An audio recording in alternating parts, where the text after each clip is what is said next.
UCC bill पेश हो गया। कांग्रेस के हंगामे के बीच पेश हुआ बिल। कांग्रेस ने कई मुद्दों पर जताया विरोध। तो बिल से जनजाति महिलाएं अलग क्यों, ऐसा कांग्रेस का कहना है। सदन की कार्यवाही कल तक स्थगित कर दी गई। विधानसभा में जय श्री राम के नारे लगाए गए।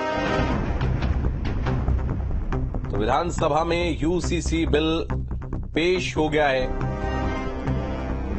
कांग्रेस के हंगामे के बीच पेश हुआ है बिल। कांग्रेस ने कई मुद्दों पर विरोध जताया है। तो आपको बता दें, बिल से जनजाति महिलाएं अलग क्यों हैं, ऐसा कांग्रेस का कहना है। सदन की कार्रवाई कल तक के लिए स्थगित कर दी गई। उत्तराखंड विधानसभा के सत्र का आज दूसरा दिन था और सुबह कार्रवाई होते ही मुख्यमंत्री ने यूसीसी के विधेयक को सदन के पटल पर रखा और इसके बाद सदन को स्थगित कर दिया गया। कांग्रेस लगातार हंगामा करती रही और वो लॉ एंड ऑर्डर और तमाम दूसरे ऐसे इश्यूज पर हंगामा कर रही थी।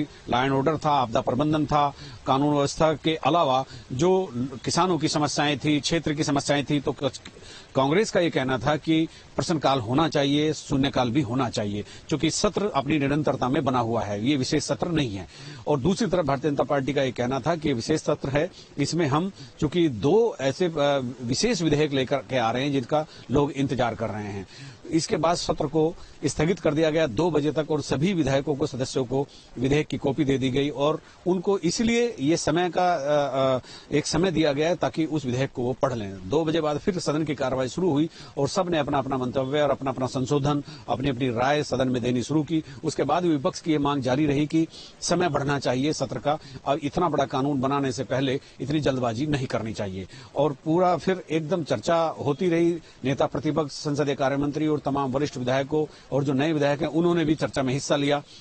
और अब उम्मीद है कि कल ये जो चर्चा है ये पूरी हो जाएगी और इस चर्चा के बाद इस कानून को यहां से पारित करके राजभवन भेज दिया जाएगा। अपने सहयोग कैमरामैन सोनी कुमार के साथ न्यूज स्टेट के लिए देहरादून से अजीत सिंह राठी।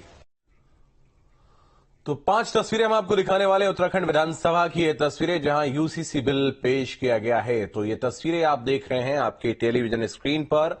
सदन का दूसरा दिन था और यूसीसी बिल पेश करते हुए सीएम धामी नजर आए। आप दूसरी तस्वीर में देख रहे हैं। इस दौरान सीएम को बधाई देने के लिए विधायकों का तांता लगा रहा। संविधान की मूल प्रति के साथ में सीएम धामी सदन में पहुंचे थे और कांग्रेस ने जो प्रदर्शन किया उसकी तस्वीरें भी आप देख रहे हैं। अजीत सिंह राठी हमारे सहयोगी अधिक जानकारी के लिए इस वक्त हमारे साथ जुड़ रहे हैं। अजीत, आज का दिन उत्तराखंड के लिए बेहद ऐतिहासिक है और न सिर्फ उत्तराखंड के लिए बल्कि देश के लिए भी ऐतिहासिक है, क्योंकि यूसीसी को लेकर लगातार चर्चा होती रही, कई मंचों से इसका जिक्र होता रहा। बीजेपी के चुनावी एजेंडे का यह हिस्सा रहा और उसका श्री गणेश आज उत्तराखंड से हुआ है। बिल्कुल, देखिए, आजादी के बाद उत्तराखंड ऐसा पहला राज्य बन गया है जहां यूसीसी की एक्सपर्ट कमेटी की जो रिपोर्ट है वो विधेयक के तौर पर विधानसभा के भीतर पटल पर रखी गई है। आज तक किसी भी राज्य में, आजाद भारत में ऐसा हुआ ही नहीं। यहां तक जितना भी हो चुका है उसमें भी उत्तराखंड सबसे पहले और एक अलग राज्य बनकर उभरा है। लगातार ये भारतीय जनता पार्टी के एजेंडे में शामिल था, पिछले लोकसभा चुनाव हो या विधानसभा चुनाव। और मुख्यमंत्री ने पिछले विधानसभा चुनाव में मतगणना से ठीक 2 दिन पहले इस बात की घोषणा की थी कि हम अगर सत्ता में आते हैं तो हम यूसीसी लाएंगे। उसके बाद उन्होंने एक कमेटी फॉर्म की और पौने 2 साल तक उस कमेटी ने लाखों लोगों से राय मशवरा किया, ऑनलाइन ऑफलाइन 72 ऐसी जन सुनवाई बैठकें की। जो लोग जहां बड़ा हुजूम उमड़ा, अलग अलग क्षेत्रों में जाकर लोगों से संपर्क किया और तकरीबन 392 सेक्शन समेटे हुए इस 700 से ज्यादा पन्नों की एक रिपोर्ट मुख्यमंत्री को 2 फरवरी को सौंपी। और उसके बाद मंत्रिमंडल की मंजूरी के बाद उस रिपोर्ट को विधेयक के तौर पर आज विधानसभा के दूसरा दिन है सत्र का, आज उसको पटल पर रख दिया गया।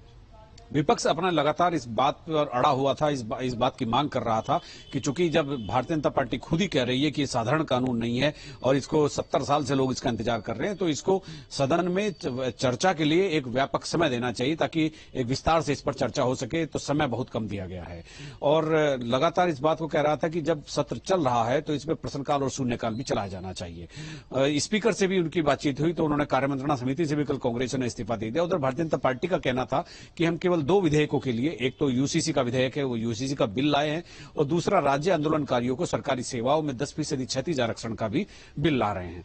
तो ये हम इन दोनों ही कामों के लिए, दोनों ही विधेयकों के लिए ये सत्र हमने बुलाया है, तो इसमें यही काम होगा। तो दोनों अड़े रहे, लेकिन अंततः विपक्ष का रवैया भी थोड़ा सा कोऑपरेटिव दिखा और उसने चर्चा में भाग लेना शुरू कर दिया। अन्यथा विपक्ष के सुबह से जो मुद्दे बने हुए थे, वो लॉ एंड ऑर्डर था, वो किसानों का मामला था, आपदा प्रभावित क्षेत्रों में लोगों की समस्याएं थी, अंकिता भंडारी हत्याकांड था, ऐसे तमाम इश्यूज थे। उन्होंने यूसीसी को अपने एजेंडे में आज रखा ही नहीं था, और भाजपा को उम्मीद थी कि, और सरकार को उम्मीद थी कि विपक्ष हंगामा करेगा, विरोध करेगा, जबकि ऐसा हुआ ही नहीं है। अब ये कांग्रेस की एक रणनीति का हिस्सा भी हो सकता है, और हो सकता है कांग्रेस को लगता हो कि अगर इसका विरोध करेंगे, जो उनके साथ हिंदू वोट इंटैक्ट है, कहीं वो छिटक ना जाए, तो कांग्रेस की जो भी रणनीति रही, उन्होंने उसका विरोध नहीं किया। और इस बार आज संसदीय कार्यमंत्री ने भी बताया कि ये ऐतिहासिक क्षण है राज्य के लिए, और पुष्कर सिंह धामी ने जो संकल्प चुनाव से पहले लिया था, वो आज विधानसभा में टेबल्ड हो गया और कल वो पूरा हो जाएगा। जी बिल्कुल, बहुत धन्यवाद अजीत, आपका हमारे साथ जुड़ने के लिए, तमाम जानकारी के लिए बहुत शुक्रिया। बढ़ते आगे, उत्तराखंड विधानसभा में सीएम धामी ने यूसीसी बिल पेश कर दिया। वहीं बीजेपी नेताओं ने इसे उत्तराखंड के लिए ऐतिहासिक दिन बताया। आज बहुत ऐतिहासिक दिन है। बद्री केदार की भूमि से, जहां भगवान सबको एक नजर से देखते हैं, वहां महिला सशक्तिकरण के लिए हमारा प्रयास है। मैं धामी जी को बहुत बधाई देता हूं। महिलाओं को मजबूत करने के लिए, सशक्तिकरण के लिए ये बिल लाए हैं, और मैं ये समझता हूं कि आज ऐतिहासिक दिन है हमारे लिए। विरोध वो कर रहे हैं जो बिल को समझ नहीं पाए हैं। अब बिल का जैसे अध्ययन करेंगे, काफी मोटा बिल है, जैसे इसका अध्ययन करेंगे तो आप देखेंगे कि और भी देशों के अंदर, सऊदी अरब के अंदर यूसीसी है, आपके टर्की के अंदर, इंडोनेशिया के अंदर, कनाडा के अंदर, फ्रांस के अंदर ये बिल लागू है। तो निश्चित रूप में जो चाहते हैं कि सबको न्याय मिले, वो इस बिल की कामना करेंगे। देखिए, मेरा तो ये कहना है, उसको स्टडी करें। अभी आज और कल चर्चा होगी, चर्चा में हिस्सा लें, और उसके बाद मिलजुल कर उसको पारित करें। सिर्फ विरोध करने का बहाना बनाने से काम नहीं चलेगा, तो उसको स्टडी करना चाहिए। पर्याप्त समय है, कल तक उसको स्टडी करें, उसमें चर्चा में हिस्सा लें, और उसके बाद उसके पालन में सहयोग करें।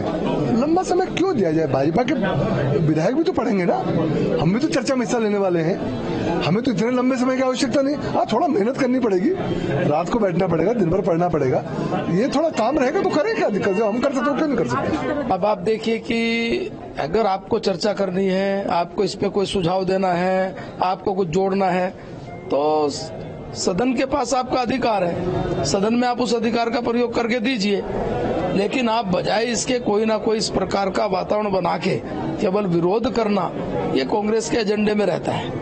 कि प्रदेश का सर्वोच्च सदन है, सदन के जो कलेक्टिव विजन है, जो कलेक्टिव विवेक है सदन का, वो प्रिवेल करेगा, वो उसी के साथ जाएगा जो देश के हित में, प्रदेश के हित में। लेकिन हमें खुशी है कि आर्टिकल 44 के तहत आज लीड लेने का काम पुष्कर सिंह धामी के नेतृत्व में उत्तराखंड राज्य कर रहा है। उत्तराखंड विधानसभा में यूसीसी बिल पेश कर दिया गया है। स्वतंत्र भारत में उत्तराखंड विधानसभा इस प्रकार के बिल पेश करने वाली पहली विधानसभा बन गई, और यूसीसी बिल को लेकर पक्ष और विपक्ष दोनों की प्रतिक्रियाएं सामने आई। हम तो सबको बराबरी का हक दे रहे हैं, इसमें हक देने की बात है, लेने की बात कहां से आ गई? अगर एक सा शादी का अधिकार होगा, एक सा अगर आपको अपने शिक्षण का, एक सा नागरिकता का, एक सा आपको अपने देश के प्रति सेवा करने का कोई अधिकार दे रहा है, तो ये तो एक भाव है, समभाव। इसमें दुराव कहाँ है? इसमें दुष्प्रभाव भी नहीं है, एक सा भाव है, और इसके लिए बधाई के पात्र हैं धामी जी। अगर नाबालिग बच्चों की शादी हो रही है तो ये नाबालिग बच्चों के अधिकारों का हनन है। हम उन बच्चों को बालिग अवस्था में उनका विवाह हो, उसका अधिकार दे रहे हैं, कहां छीन रहे हैं? बहुपत्नी का विवाह जो होता है, उससे चाहे वो हिंदू हो चाहे मुस्लिम हो, उसमें जो बहनें हैं जो विवाह करके जाती है, उनका अधिकार छीनता है। हम उनको अधिकार दे रहे हैं। ये यूसीसी अधिकार देने वाला प्रस्ताव है, अधिकार लेने वाला प्रस्ताव नहीं है। मैं पूछता हूँ, इसकी जरूरत क्या है? 76 साल से देश स्मूथली चल रहा है, किसी को कोई परेशानी नहीं, लेकिन आपको करना है हिंदू मुसलमान, आपको करना है सियासत, तो राजनीति के लिए ये सब चीजें इसलिए अच्छी नहीं है कि इससे देश को मतलब होता है, हमारा प्यार मोहब्बत कमी आती है, दो बड़ी कम्युनिटीज के बीच में फासले पैदा होते हैं। हिंदू भाई भी तो हमारे साथ ही, हिंदू भाइयों ने तो कोई शिकायत नहीं करी। आप सिर्फ एक हिंदू मुस्लिम करके वोट पोलराइज करने की कोशिश करें, लेकिन आप कामयाब नहीं है। वहीं मुस्लिम धर्मगुरु खालिद रशीद फरंगी महली का क्या कुछ कह रहे हैं, सुनाते हैं। तो आप सब जानते हैं इसका मतलब ये होता है कि तमाम लॉज में यूनिफॉर्मिटी लाना, क्या इस बिल से या इसका ये बिल है या एक्ट बनता है जो भी है, तो क्या इससे कोई यूनिफॉर्म तमाम कवानीन में तमाम लॉज में यूनिफॉर्मिटी आ जाएगी? और फिर ऑलरेडी अगर इससे आप किसी भी कम्युनिटी को एग्जेम्प्ट करने को कहते हैं या एग्जेम्प्ट करते हैं, तो फिर वो यूनिफॉर्म सिविल कोड कहाँ रह गया? और फिर ऑलरेडी मुल्क के कॉन्स्टिट्यूशन के आर्टिकल 25 में हर शहरी को अपने मजहब पर अमल करने की पूरी आज़ादी दी है, और फिर रिलीजियस फ्रीडम अपने कॉन्स्टिट्यूशन